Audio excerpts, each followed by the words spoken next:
Let go or be dragged. A lesson from the fire of attachment. Throughout more than 3 decades of diving deep into the teachings of the Buddha, what lingers most in my contemplation is not the lofty doctrines, but the very ordinary human suffering. We modern beings are constantly caught in an invisible battle, the battle to control life. We try to control the future, hold tight to the past, grip our emotions, and cling to things as fragile as sand slipping through our fingers. But have you ever realized that this very urge to control is the root of our suffering? It's like someone hugging a burning coal, hoping it will keep them warm. The tighter they cling, the more their hands burn. The pain doesn't come from the coal, it comes from the act of holding on. In Buddhist teachings, this is known as attachment. Attachment to people, to outcomes, to roles, to our self-image. And when things change, as they inevitably must, we cannot bear it. Our hearts are dragged between regrets of the past and fears of the future. We are yanked away from the present moment. Yet the Buddha once said a simple but powerful truth. You only lose what you cling to. Isn't it true that we often lose our peace, not because something leaves us, but because we can't let it go? A person who is gone, a dream that no longer fits, an outdated version of ourselves. When you let go, not with rejection, but with awareness and compassion, you are not giving up. On the contrary, you are stepping into inner freedom. You are no longer a leaf tossed about in the storm, but a rooted tree standing firm in the wind. Letting go does not mean being indifferent. It means being free from the need to grasp. It is the state where you still love, still care, but are no longer imprisoned by outcomes. It is the ability to accept life as it is, no more, no less. When I sit with people who are grieving, losing loved ones, losing jobs, losing direction, I do not teach them how to overcome pain. I help them see what they are still clinging to, because once they see what they hold, that's when they begin to release. You see, letting go is not a skill, it is an art. The art of recognizing that we hurt because we grip too tightly. The art of saying, I cannot control everything, and that's okay.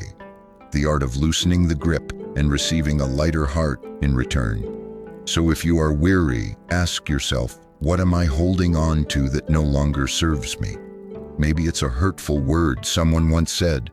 Maybe it's a future you imagined that no longer aligns with who you are. Maybe it's the fear of losing something that was never truly yours. Pause, breathe, and instead of asking, why is this happening to me? Ask, what am I clinging to that is causing me pain? You may be surprised to find the answer is gentle and light. In a world that never stops changing, the ones who are free are not the ones who control the most. They are the ones who let go. Observe without absorbing, returning to the sky within. There is an image I often use to remind myself and my students. The sky never pushes away the storm. It silently receives the dark clouds, the thunder, the pouring rain, yet never loses its vast, clear nature. We too, amidst the emotional storms and burdens of daily life, can learn to return to that inner sky, not by trying to extinguish the storm, but by learning how to observe without absorbing, not allowing worry, anger, or envy to seep into our spirit like a sponge soaking up murky water. The truth is, most of us don't live as observers. We live as those swept away. A negative comment, a distant glance, a small event in the day can be enough to shake our minds. We are no longer ourselves, but become mere reactions to the world around us. But you have another choice. You can pause, resist the urge to react. Just once, when someone irritates you, don't respond immediately. Instead, take a deep breath and whisper to yourself, this is just an emotion. I don't have to become it. Emotions are clouds, sometimes dark, sometimes light, sometimes stormy. But whatever kind they are, they will pass. And you, if you realize you are not the cloud, but the sky observing it, will no longer be ruled by them. In Buddhism, this is the essence of mindfulness, not just sitting quietly in a meditation hall, but living with awareness in each ordinary moment. When you're criticized, when emotions flare, when noise surrounds you, these are the true opportunities to practice mindfulness. You don't need to change the world. You only need to stop absorbing everything it throws at you. People often say, "I feel exhausted because life is too overwhelming." But in truth, life isn't exhausting. It's our minds that absorb too much. The criticisms of others, the worries of loved ones, society's expectations, all become burdens on our shoulders, even though not all of it belongs to us. A wise person is not someone who isolates themselves from life. They still live among others, still love, still listen, but they know what is theirs to carry and what they can simply notice without holding on. You don't have to become cold to find peace. You just need to be clear and awake. Protect your heart like a garden, open to sunlight, but also wise enough to close when storms approach. And finally, remember this: you are not the wave. You are the ocean. Don't let a few ripples make you forget the vast stillness within you. Care deeply, but not widely. Keep the flame without burning yourself. A small candle can light up an entire room, but if you try to use one candle to illuminate a whole castle, its flame will grow weaker and eventually fade. Human love is the same. It must be placed in the right place, in the right measure, at the right time. I have witnessed countless weary souls, not because they lack compassion, but because they care too broadly, worry too much, and sacrifice without boundaries. They carry others' pain as if it were their duty. They stretch themselves thin to always be present, to always listen, to always be the good person. But dear one, compassion does not mean burning yourself down to keep others warm. Buddhism teaches that true love must walk hand in hand with wisdom. A great heart is not one without boundaries. It is a heart that knows where it should give and where it should release. Because if you keep pouring your heart everywhere, sooner or later, you will run dry. Not every name that calls you needs an answer. Not every pain is yours to carry. Not every battle needs your presence. Mindfulness in love means knowing what is truly yours to hold and what is not. Ask yourself a simple question: is this care nourishing me or draining me? If your love causes you to lose yourself, to lose sleep, to feel small, then that is no longer compassion, but blind self-sacrifice. There is a small story I love. A man asked a Zen master, "How do you stay calm in such a noisy world?" The master smiled and replied, "Because I know what is mine and what isn't." A light answer, but it holds the secret of wise living. Focus is the true form of compassion. When you are selective in where you place your love, you are protecting your inner flame. You're not becoming selfish. You are becoming wise. You're not closing your heart. You are learning how to open it with discernment. Sometimes kindness is not in saying yes to every plea, but in the courage to say no to what pulls you away from yourself. A timely no may be the strongest form of presence and support. So take a look at where your heart is directed. Are you trying to heal what was never yours to fix? Are you stretching yourself because you're afraid to say no? Have you forgotten that loving yourself is also a sacred act? The truly compassionate do not need to be everywhere. They only need to be fully present where they are meant to be. And when you live with love, guided by wisdom, you do not grow weaker. You burn brighter, warmer, and longer. The freedom of non-attachment, when letting go opens the door to peace. There are burdens not carried on the shoulders, but in the heart. It's the heaviness you feel when you hold on to something that no longer fits. A faded dream, a relationship that no longer nourishes you, or an outdated version of yourself. What exhausts you isn't the world outside, but your grip on how you believe things should be. The Buddha taught, All suffering arises from attachment. This isn't just a philosophical phrase, it's an honest reflection of our inner life. We don't suffer because the world changes. We suffer because we cannot accept that it does. Some cling to titles, others to expectations, some to people, as if their existence depends on the other. But ask yourself, if I let go, do I lose myself? Or is that when I finally find my freedom? Non-attachment is not indifference. Letting go is not being cold. It is the ability to love without owning, to care without clinging, to be present without needing to control. You still live fully, still love deeply, but you don't break when things shift. Imagine a leaf drifting along a stream. It doesn't try to swim upstream, nor does it worry about where it's going. It simply flows, surrendered to life, without resistance. And in that, it is free. Freedom doesn't lie in holding on, but in letting go at the right time. I once met a woman burdened by the pain of a broken marriage. She couldn't move forward, not because she still loved him, but because she clung to the belief that family must last forever. When she learned to release that expectation, to stop demanding that life align with her vision, she didn't just heal, she became someone new, stronger, lighter, and deeper. So ask yourself, what am I holding on to that no longer reflects who I am? A social role, an old self-image, a dream that no longer matches your present? Remember this, letting go isn't failure, it's growth. When you no longer need things to stay to feel safe, that's when you're truly safe. When you stop trying to control, you begin to live truthfully and freely. The world will always change, and you can't control it all. But you can control how you walk through those changes with a soul that's no longer bound. And that's when you stop drifting through life. You start swimming freely, peacefully, and with presence.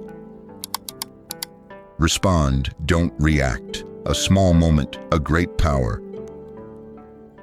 There is a very small gap, as fragile as a breath, between what happens to you and how you choose to respond to it. That gap, though brief, contains the full power of mindfulness, the dwelling place of peace, awareness, and inner freedom. Yet most people overlook this sacred moment. When criticized, we react immediately. When facing injustice, we become angry.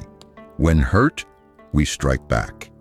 These actions don't come from awareness, they arise from reflex. We are not truly living, we are merely reacting. But Buddhism teaches us, don't let circumstances define you. Let mindfulness guide you. Reaction is instinct. Response is wisdom. A person who practices mindfulness is not emotionless. They are someone who sees clearly that the emotion is arising and chooses to face it calmly.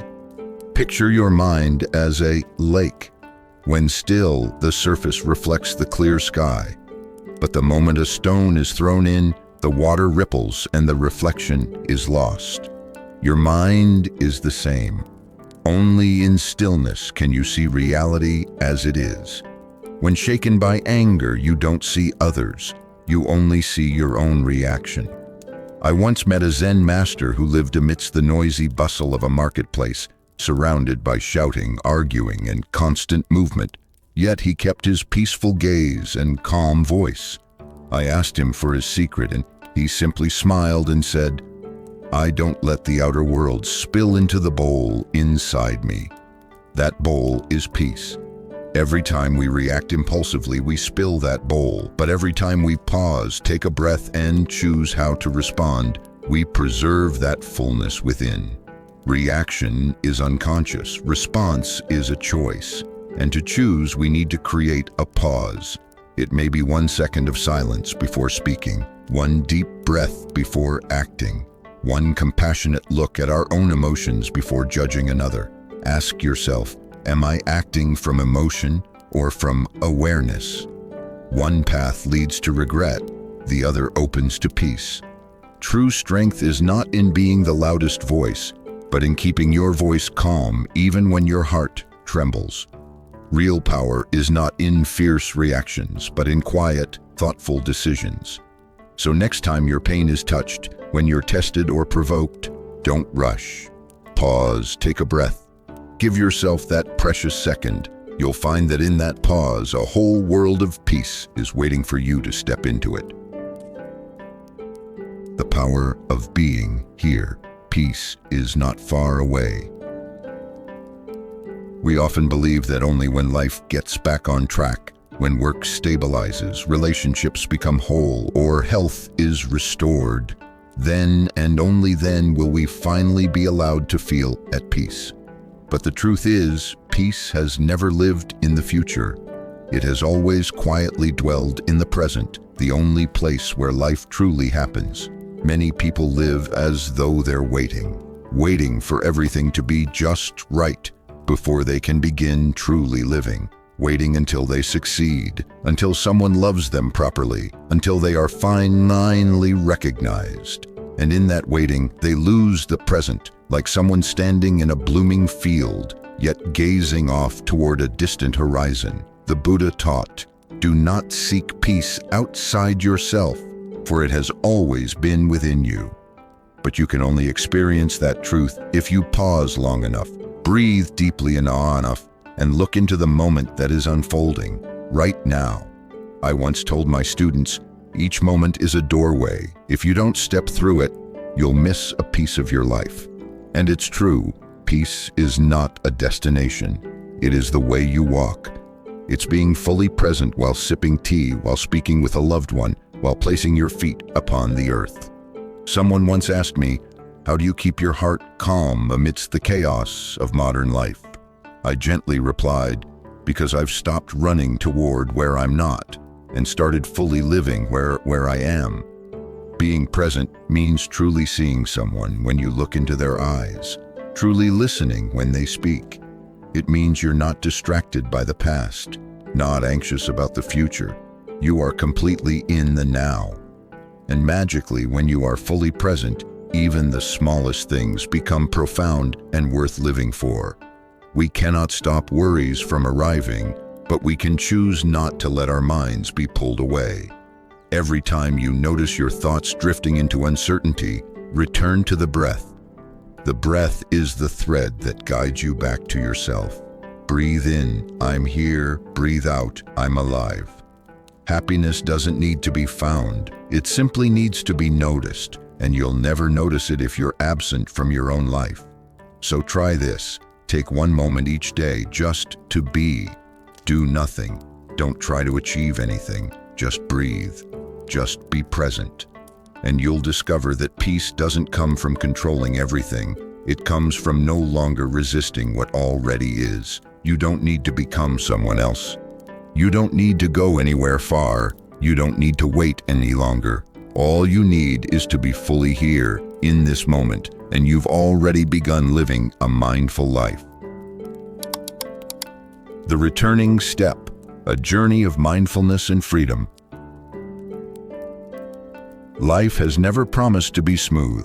It comes and goes in its own rhythm, sometimes gentle, sometimes fierce, at times bearing fruit, at times bringing only the chill of an early wind. Yet amid this constant flow of change, there is one thing always within our reach: the way we show up, feel, and walk through this life with a mindful heart. These 6 lessons are not merely advice. They are 6 mirrors reflecting parts of our soul we often forget. Letting go so we are no longer dragged by what was or what might be. Observing without absorbing to keep our hearts clear amidst life's storms. Loving with discernment so the flame within us doesn't fade in the winds of the world. Living without attachment so each step is lighter in the face of impermanence. Responding instead of reacting to stay grounded within our own being. Being fully present so peace is no longer a distant wish. Mindfulness is not a mystical state. It is simply returning to yourself, to the place you stand in this very moment. Not chasing the past, not clinging to the future, not letting the outer world sweep away your inner world. Peace is not a destination. It is how you walk, step by step, through this life. Every time you choose to breathe instead of explode, to be silent instead of lash out, to love wisely instead of overextend, That is a moment where your peace deepens. You don't need to become someone else to live a meaningful life. You just need to be yourself, whole, awake, and filled with compassion. And if ever you forget these truths, just return to your breath, because the breath is a gentle reminder that you are alive, you are here, and you can always begin again. Peace has never left you. It has only been waiting for your return.